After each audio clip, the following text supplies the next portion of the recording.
Men zaxirada o'tiribman. To'liq 90 daqiqa. Adashmasam 3-marta zaxirada qolishim. Menimcha, faoliyatimda birinchi marta shunday bo'lyapti. To'g'risi, men bundan xafaman, juda xafaman. Men klub uchun ko'p ishlarni qildim. Yillar davomida nimalar qilganimni ko'pchilik biladi, ayniqsa o'tgan mavsumda. Hozir zaxirada o'tiribman, negaligini bilmayman. Xuddi klub meni bo'layotgan ishlarda aybdor qilib qo'ygandek, har holda men buni shunday his qilyapman.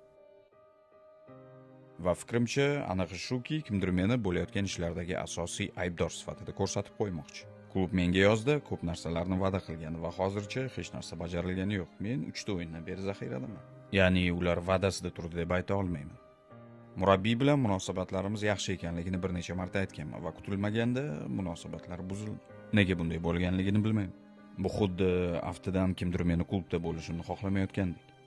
Lekin bu men har doim qo'llab-quvvatlab kelgan, mening farzandlarim qo'llab-quvvatlab kelgan klub. Men klubni juda ham yaxshi ko'raman. Kecha men onamga qo'ng'iroq qildim. Sizlar men o'ynashim mumkinligi yoki yo'qligini bilmagansizlar, lekin men bilardim. Onamni va otamni Brightonga qarshi o'yinga taklif qildim. O'ynaymanmi, yo'qmi, bundan bahra olishimni aytdim. Endi nima bo'lishini ko'ramiz.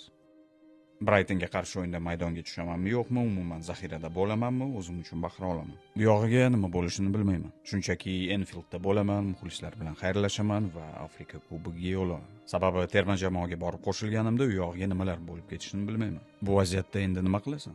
To'g'risi, bu vaziyatga men jim qarab tura olmayman. Nimaga men bilan aynan bunday ishlar sodir bo'layotganini tushunmayapman. Agar men boshqa klubda o'ynayotgan bo'lganimda, o'sha klub o'z futbolchilarini himoya qilgan bo'lardi. Men qanday qilib bunday vaziyatga tushib qolganimni bilmayman. Menimcha ular meni asosiy aybdor qilib qo'yishgani meni muammo sifatida ko'rayotgan bo'lsa kerak, lekin men muammo emasman. Men bu klub uchun ko'p ishlarni qilganman va o'ylashimcha hurmatga loyiqman va shunchaki shu hurmatga sazovor bo'lmoqchiman.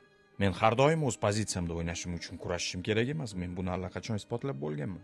Odamlar sen boshqalardan ustunmassan deyishi mumkin. Men hech kimdan ustun emasman. Men o'z mavqeimga erishib bo'lganman. Bu futbol.